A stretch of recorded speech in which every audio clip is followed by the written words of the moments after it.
bringing you key insights, tips, and advice from the brightest minds in the Canadian franchising industry.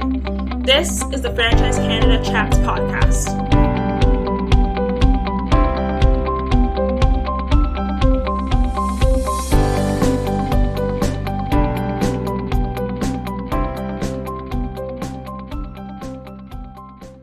Welcome back to the Franchise Canada Chats podcast. I'm your co-host, Kristen. And I'm Trisha. And last week we held our annual convention in Niagara Falls, Ontario. It was a great success. Attendees were able to make connections and attend educational sessions.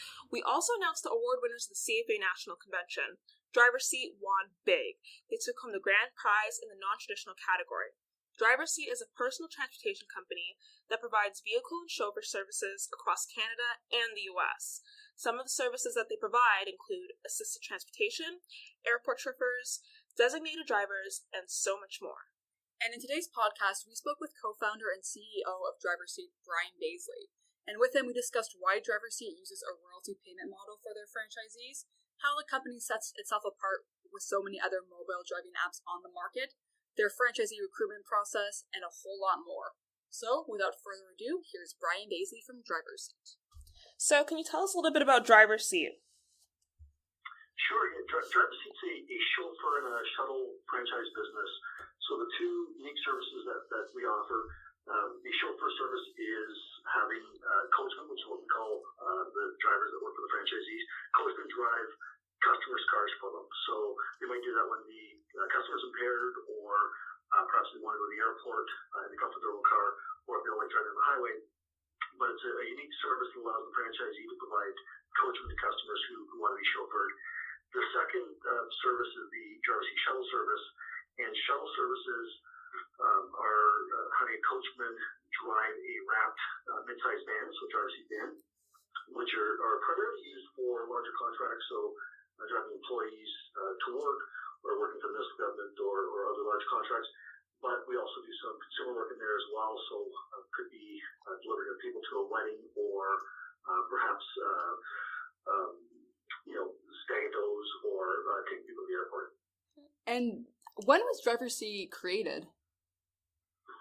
So we created Driverseat in 2012, and my brother Luke and I founded the business, and we came up with a concept really with the idea of providing options for people who might not be able to drive themselves, or using better judgment, choose not to drive themselves. Mm-hmm. And so, again, examples can be someone who's elderly, and perhaps they can tour around town in their own car, but they can't go long distances to see family, or somebody who's had a medical condition, or somebody who's consumed drugs or alcohol. Mm-hmm. So we saw a really fun and interesting need to provide chauffeurs in mass to consumers who just had to have their car driven for them. When we designed the program, we looked at the opportunity for shuttle at the same time, because obviously being in the transportation space, we thought we could kind of tie into that piece of it. So we launched the chauffeur part in 2012, and then in 2014 we launched the shuttle component. And so it seems like you guys were a little bit ahead of your time, just because now we're seeing not similar services, but with Uber and Lyft, it's kind of like people are trying to jump on this bandwagon. Do you feel like you guys were a little bit ahead of your time? Yeah, we actually had wanted to create, when we started talking in 2011 about creating a business, we wanted to create a business that was going to be somewhat disruptive and unique before that term was overused. It really is interesting how transportation has changed.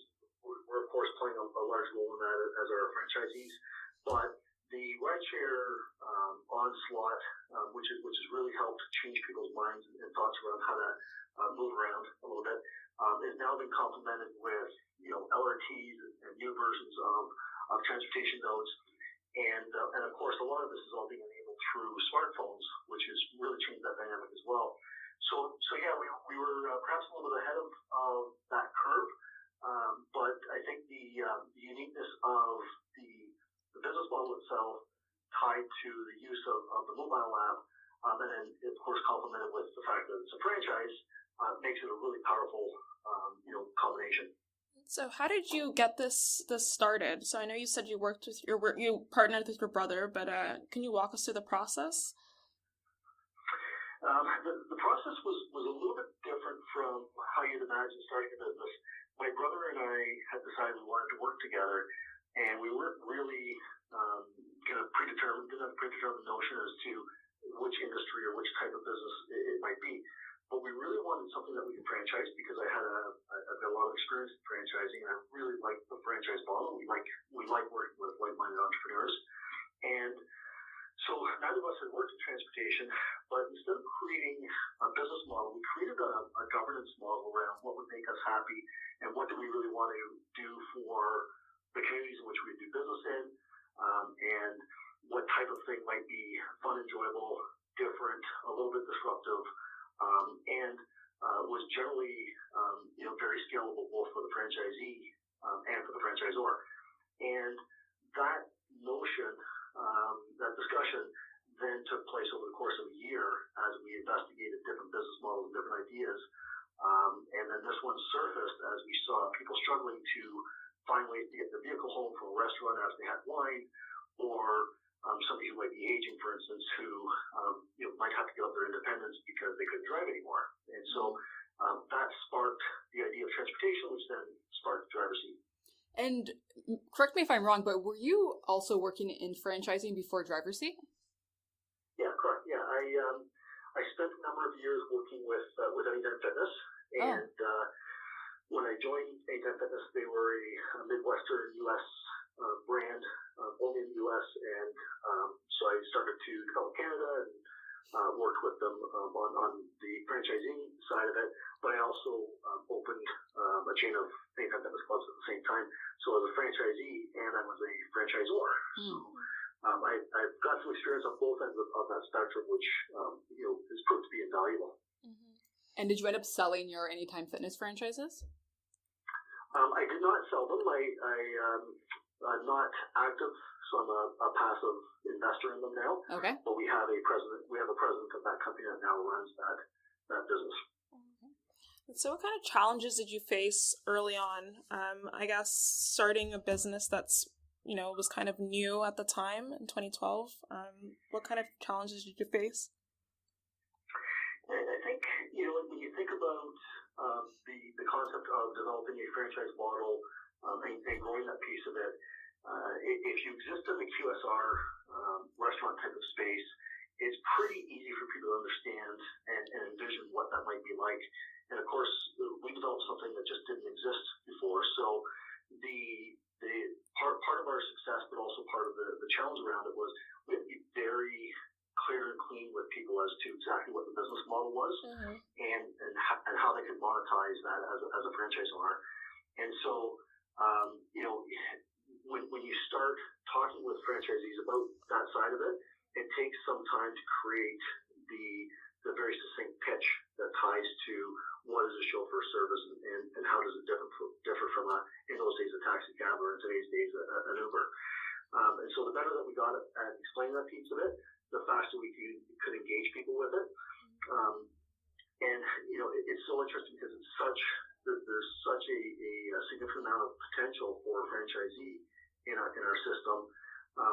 The ones that truly get into it and engage with us and really start to uncover all the different opportunities, really get excited by it. But it's really about getting that message out to people in fairly short order because, of course, life's busy and people get busy and not everyone wants to read a whole lot of material, and they're inundated with information through web and social media. So we have to cut through that in very short order. All right. Do you find that prospective franchisees are more receptive to the concept today compared to 7 years ago? Yeah, they are. Many, I think that what we experience, of course, and I'm sure other franchisors experience the same. But many of our franchisees were customers or were coachmen for us, and then became a franchisee. So it just becomes a simpler process today. In the early days, not only were we a brand new franchisor, but no one had ever really heard of a driving service like this before. And so, we could easily get bypassed in someone's franchise search. And those that signed on early got really excited because they got helped shape the company, and of course they benefited from it greatly as they grew their business year after year. And those that didn't either now can't get that same community might be brought up already, or they moved on to something else. So in today's world, it's a little bit easier, but we still have a lot of education to do with people, and media and communication is moving faster, not slower than it used to. So explaining our concept, explaining what we do in fairly short order on an Instagram screen or on a brief YouTube video becomes that much more important. And what are you looking for in your franchisees? Our franchisees, ultimately, they truly have to love working with people. This really is a business development type of role. They don't need to be really tied to the operations a whole lot. Our software manages most of that. So they really have to love business development and talking with people. And so we'll often talk with them about the three core components and roles of the franchise owner, one being building a strong employment brand, so engaging with lots of prospective franchisees. The second be marketing their business, which is very critical, and some of that involves going out and talking with people at chamber events, etc. Mm-hmm. Right? And the third piece is engaging with customers. And so all three of those are really connected to how effective a communicator they are. And so we look for someone that truly understands those three components. And then from a personality perspective, I would say they need to be somewhere between an ambivert and an extrovert in personality style. Mm. They've got to be able to be out there, talk to people, engage with people, and not be withdrawn from those sorts of conversations. I think an introvert, there's lots of great businesses for someone like that. I just don't think a business development role in owning a Driverseat franchise might be the right one.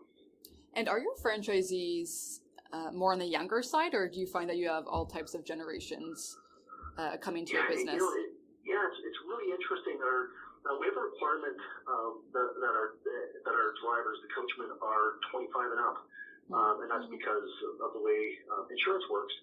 And so we have a requirement of 25 and up, but our youngest franchisee is 24. Wow.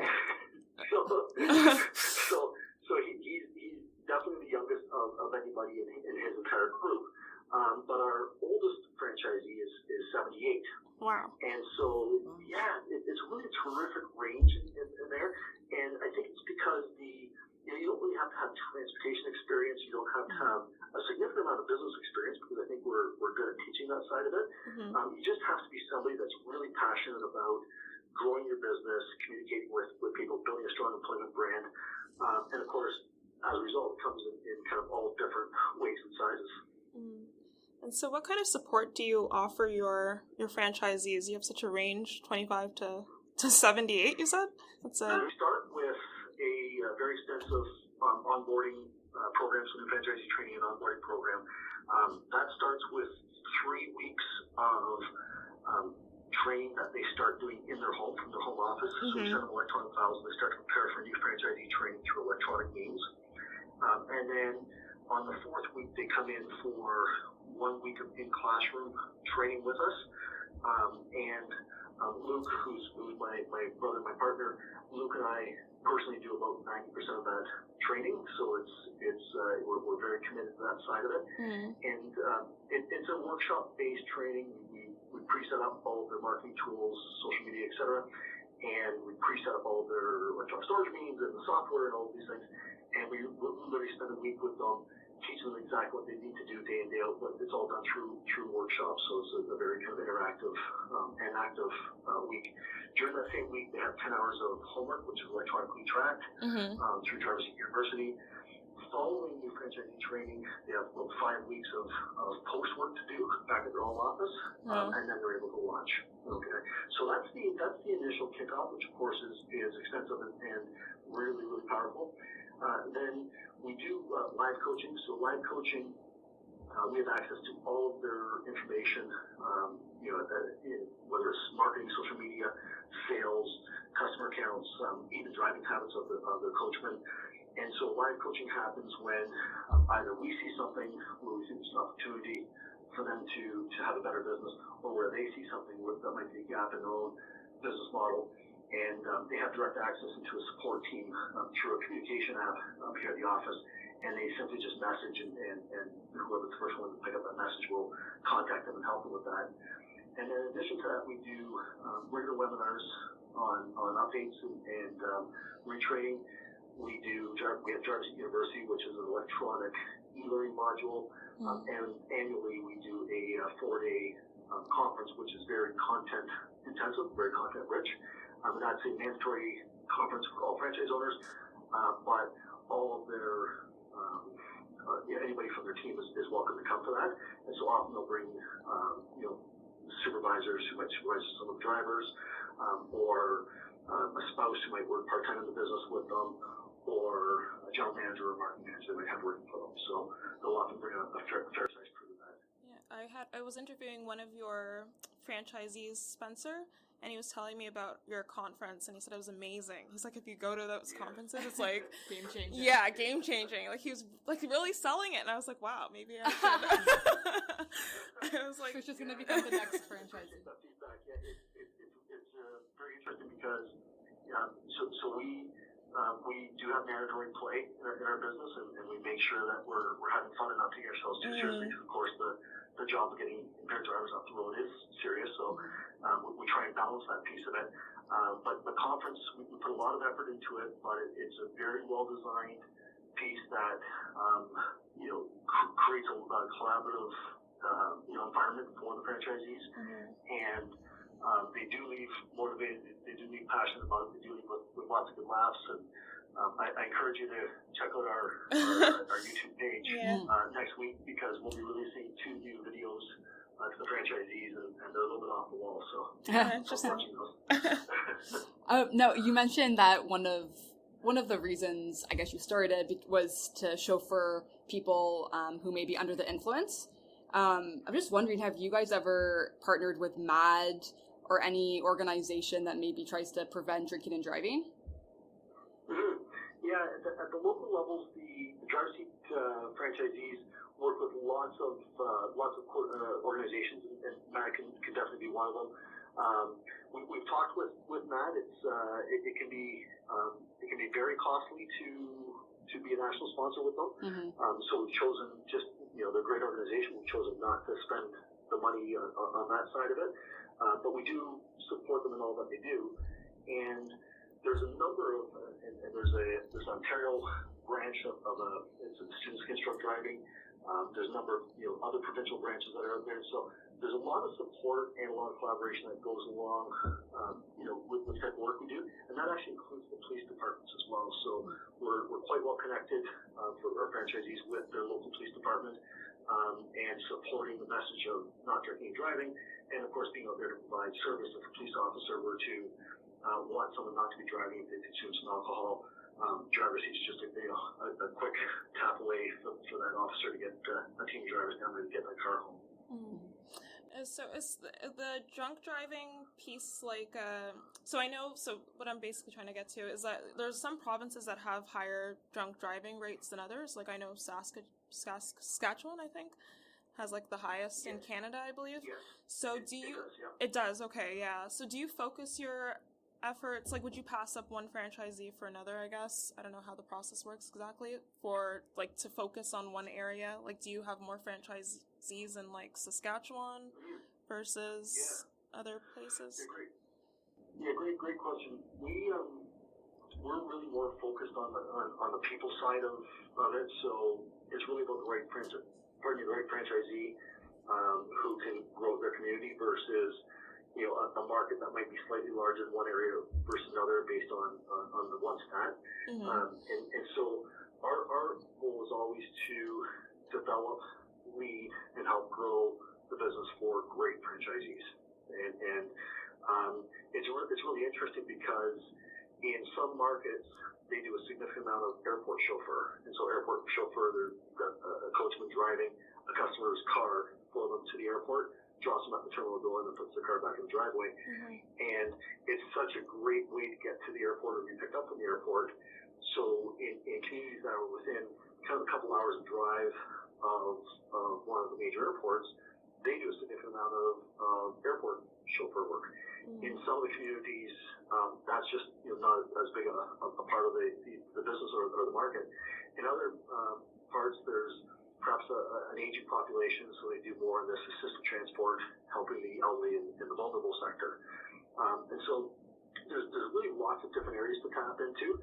One of the best kept secrets of the Driverseat brand is everyone looks at it as an impaired driving business, but it's actually the smallest. It's a very small percentage of our overall revenue count, because there's lots of customers doing it, but it's a transactional piece that the app handles for the franchisee, whereas they really are doing significant business out with retirement homes and with employers and doing more of a B2B type contract. And can you just maybe list the type of services, the chauffeuring services that you do provide? I'm sorry, the type of service the chauffeurs do which? Can you list the chauffeuring services that you do provide? So basically the clients that you're serving? Yeah, so you can categorize them under 4 categories. So the designated driving, which is an on-call, so it's used through the mobile app, very similar to a Lyft or an Uber type of feel to that, except for when the coachman shows up, there's 2 of them, one to drive your car and one to drive the follow car, the chase car. So designated driving is one part of it. Vehicle chauffeur is the second one, and vehicle chauffeur is tied to any time we need to move a vehicle where the customer's not in that vehicle. And so we do a lot of work for auto body shops. We do a lot of work for garages, picking up cars for customers, getting them dropped off, putting snow tires on cars. But then we do some really fun, unique things like driving a car to Florida from Toronto. Cool. Drive down there. How long does that take? So not a bad way to get paid. Yeah. And then one of the more unique ones, one of the franchisees had a coachman just recently drive a woman and her birds to Newfoundland. Wow. Really? And so she wanted someone she could trust. She read a lot about the Driverseat brand. She cares for her birds immensely and wants to travel out there with them. So she rented a van, and they loaded up all these bird cages, and then every evening the coachman, she got 2 hotels, one for her, one for the coachman, and every evening they would go and have dinner together, and the coachman would help her load all the birds into the hotel room. Oh my god. Right? That's amazing. So we really do get to do some extraordinary unique services from that standpoint. The third service is a chauffeur service, is chauffeur for hire, and this is really an hourly chauffeur for your vehicle. And so business people will use it so they can work during the day while they're traveling. People who've got anxiety challenges but need to travel on a highway or something that might use it to get to work. And then certainly we do things like bringing kids to private schools in mom or dad's car. So anytime there's a chauffeur service hire, that we call it that, and that's just an hourly type of package. And then the final one is airport chauffeur, which it's got its own category just because it's such a large part of what we do. And essentially at any point in time, there could be just many designated drivers or airport chauffeur drivers out driving people to Pearson or Billy Bishop or one of the airports out west in the comfort of the customer's own car. And you guys are based in Kitchener, Ontario, is that right? We are. Do you have franchises across the country, or are you mostly in Ontario? We're in 4 provinces now, and in another 8 or 10 weeks we'll open up 2 more provinces.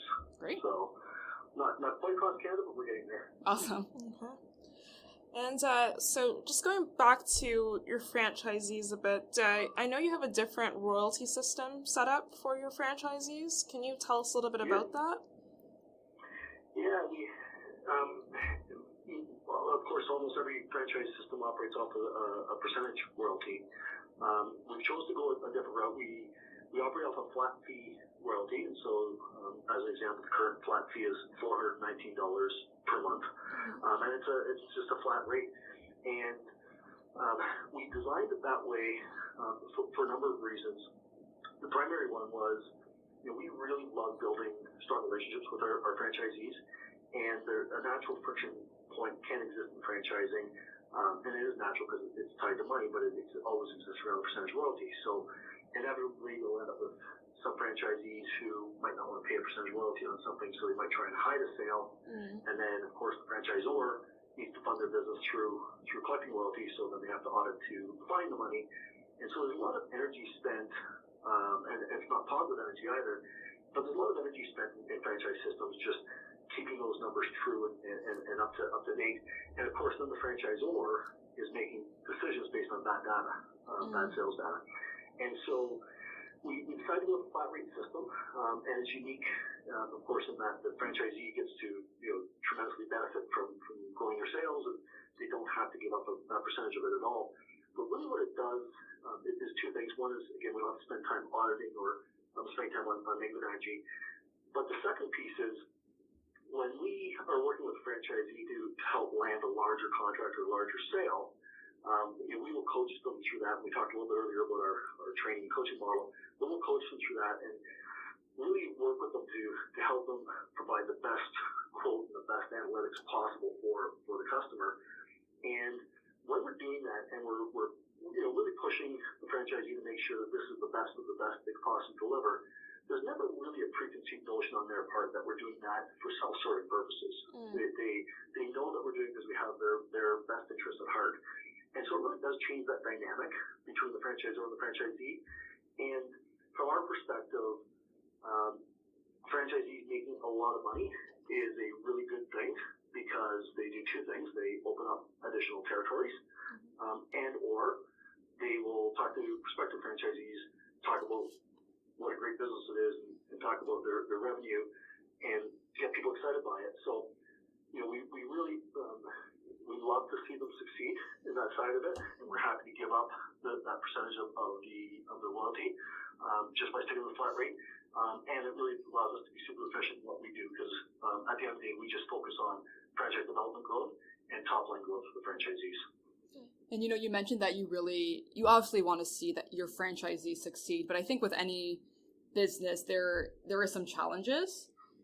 With this business in particular, what are some of the challenges that your franchisees might face? It's every business does have their challenges. It's so interesting that our challenges are so small in comparison. The business model just really does accommodate that. So when I think about most franchise systems and the franchisee having to deal with the logistics of what, it doesn't matter whether it's food or something else they're dealing with, and all that ties to it, they do end up spending a significant amount of their time on logistical or operation side of it. So of course they might not develop to become strong leaders or market their brand in their area better than they could have yesterday. And again, we just don't have those challenges, and we don't have the capital challenges because they can start out with one vehicle, which they use for marketing purposes. They can grow it into shuttle, but then they can just add additional vehicles, vans, and per shuttle as they grow. So again, this does come with those same cash challenges. The most unique thing that a home-based franchise, which is what we are, a home-based franchise faces, is the fact there's no real estate. And so that comes with the advantage of no capital, but the challenge with that is you really have to be actively marketing your brand each and every day. And the minute that you take your proverbial foot off the gas pedal, your business will slow down. And so we knew that going into it. We're very aware of it. We focus a lot on the marketing side of it, but the franchisee who comes into Driverseat, they don't have to know everything there is to know about marketing because we absolutely teach them that, but they have to be passionate every single day about marketing their business because if they don't, they'll become pretty apparent that the city forgets about them. What do you find that franchisees typically underestimate when they start out in this business? I think ours is probably not all that dissimilar from any franchise system that has employees, but you really have to be a great leader, and we focus on that side of it.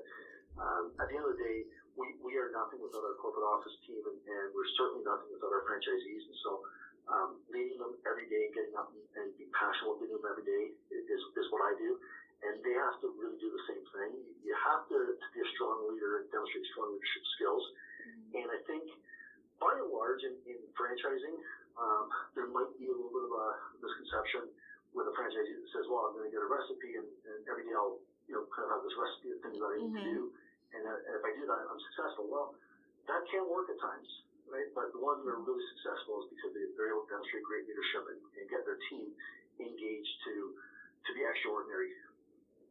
That being said, what would your advice be for prospective and current Driverseat franchisees?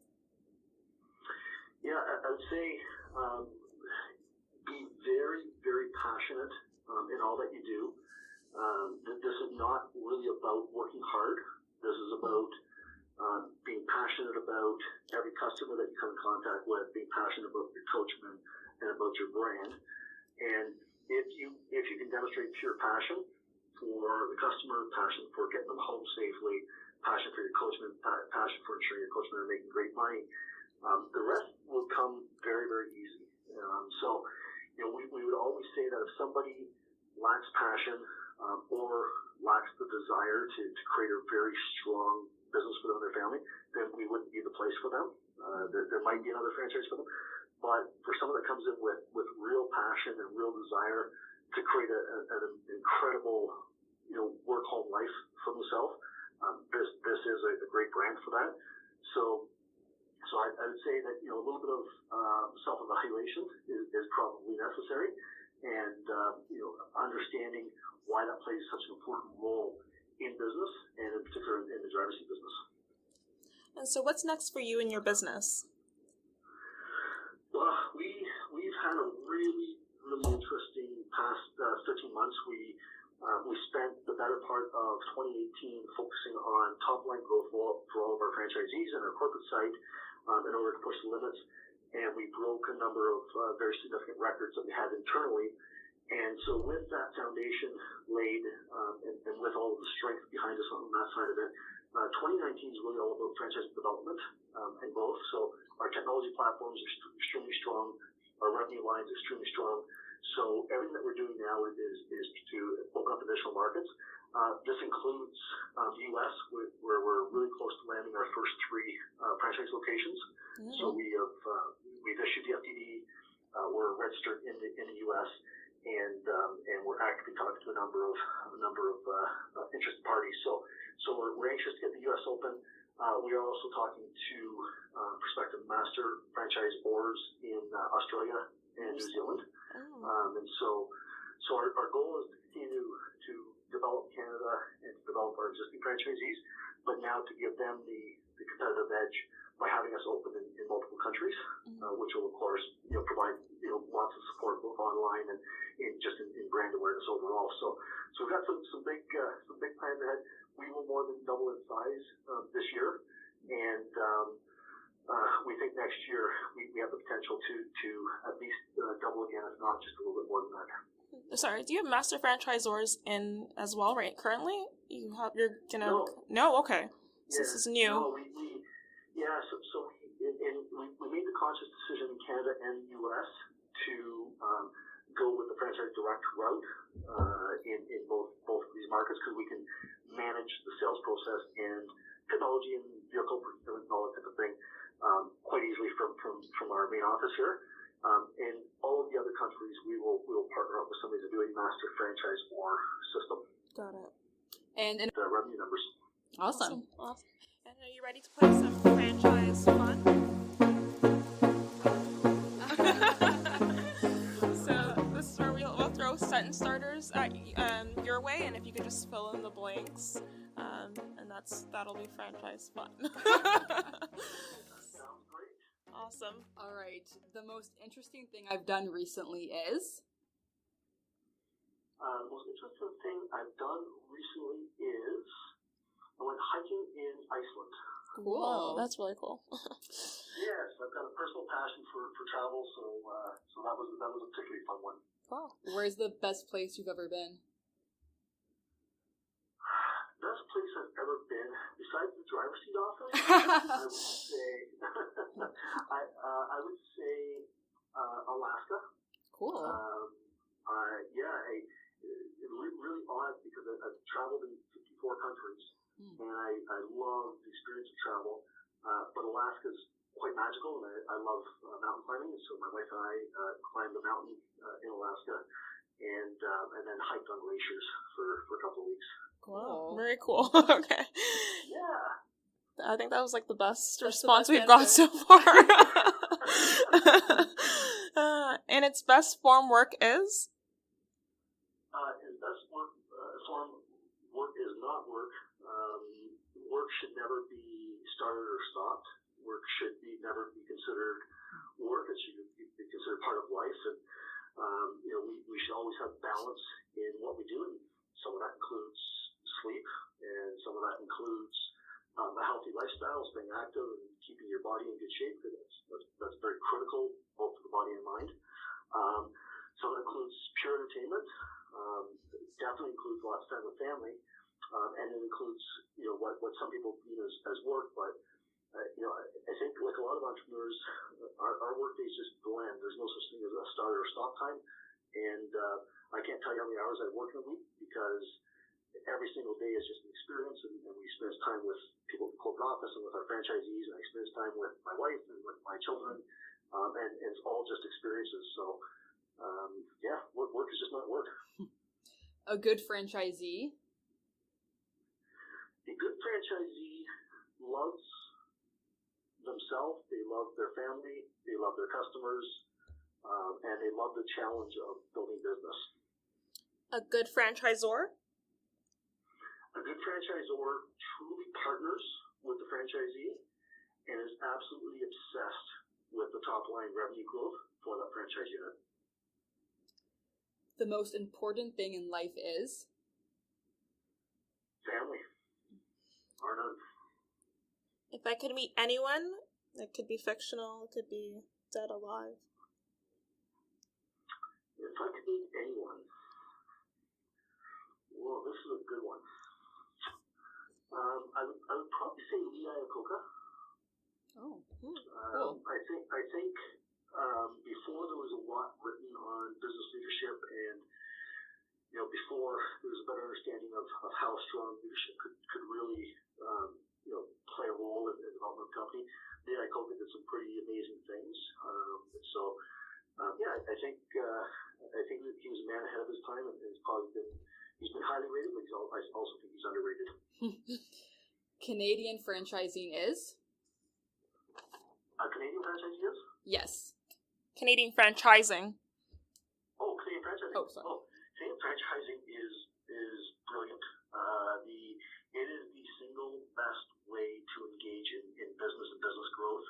And as I mentioned when we first started talking, we actually decided to develop a franchise before we even knew what business or industry this was.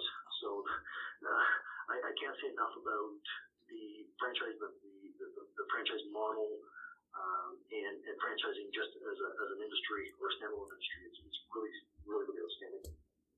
Okay, awesome. Thank you so much, Brian. That was great, and thank you for taking the time to talk to Kristen and I. My pleasure. You guys are wonderful.